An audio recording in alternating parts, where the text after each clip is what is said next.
ನನಗೆ ನಾಯಕರು ಮೋದಿ ಸಂಪುಟದಲ್ಲಿ ಅವಕಾಶ ನೀಡಿದ್ದಾರೆ. ನಾನು ಎಲ್ಲ ರೀತಿಯಲ್ಲೂ ಕೂಡ ನಾಯಕರಿಗೆ ಆಭಾರಿಯಾಗಿದ್ದೇನೆ. ಆ ಅವಕಾಶವನ್ನು ನಾನು ಸವಾಲಾಗಿ ಸ್ವೀಕರಿಸಿ ಕೆಲಸ ಮಾಡ್ತೀನಿ.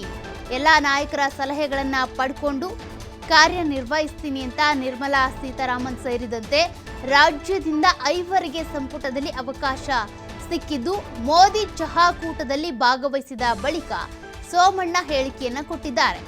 ಈಗ ನನಗೆ ಸಚಿವಗಿರಿ ಸ್ಥಾನ ಸಿಕ್ಕಿರೋದ್ರಿಂದ ನಾಯಕರಿಗೆ ನಾನು ಅಭಿನಂದನೆ ಸಲ್ಲಿಸ್ತೇನೆ. ಕೊಟ್ಟಿರುವಂತ ಕೆಲಸವನ್ನ ಅಚ್ಚುಕಟ್ಟಾಗಿ ನಿಭಾಯಿಸ್ತೇನೆ ಅಂತ ನನಗೆ ನಾಯಕರು ಮೋದಿ ಸಂಪುಟದಲ್ಲಿ ಅವಕಾಶವನ್ನ ಕೊಟ್ಟಿರೋದಕ್ಕೆ ಧನ್ಯವಾದ. ನಾನು ಎಲ್ಲ ನಾಯಕರು ಕೂಡ ಆಭಾರಿಯಾಗಿರ್ತೀನಿ ಅಂತ ವಿ ಸೋಮಣ್ಣ ಹೇಳಿಕೆಯನ್ನ ಕೊಟ್ಟಿದ್ದಾರೆ. ಈ ಅವಕಾಶವನ್ನ ನಾನು ಸವಾಲಾಗಿ ಸ್ವೀಕಾರ ಮಾಡ್ತೀನಿ. ಎಲ್ಲ ನಾಯಕರ ಸಲಹೆಗಳನ್ನ ಕೂಡ ಪಡೆದುಕೊಂಡು ನಾನು ಈ ಕಾರ್ಯವನ್ನ ನಿರ್ವಹಿಸ್ತೇನೆ ಅಂತ ನಿರ್ಮಲಾ ಸೀತಾರಾಮನ್ ಸೇರಿದಂತೆ 5 ಜನರಿಗೂ ಕೂಡ ಈಗ ಅವಕಾಶ ಸಿಕ್ಕಿದೆಯಲ್ಲ, ವಿ ಸೋಮಣ್ಣ ಪ್ರತಿಕ್ರಿಯೆ ನೀಡಿ ನಾಯಕರಿಗೆ ಆಭಾರಿಯಾಗಿದ್ದೇನೆ ಅಂತ ಹೇಳಿದ್ದಾರೆ.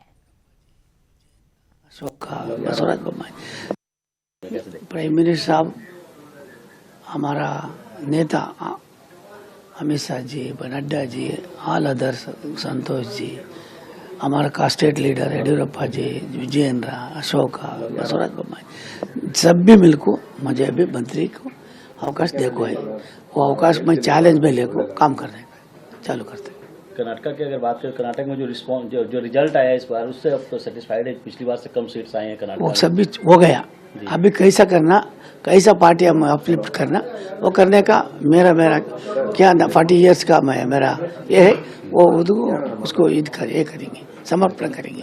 Last question sir, Karnataka cabinet में शामिल हो रहे हैं अगर आज totally 5, Nirmala Sitharaman ji, Joshi ji, Kumaraswamy ji, and Shobha, मैं सर. प्राइम मिनिस्टर साहब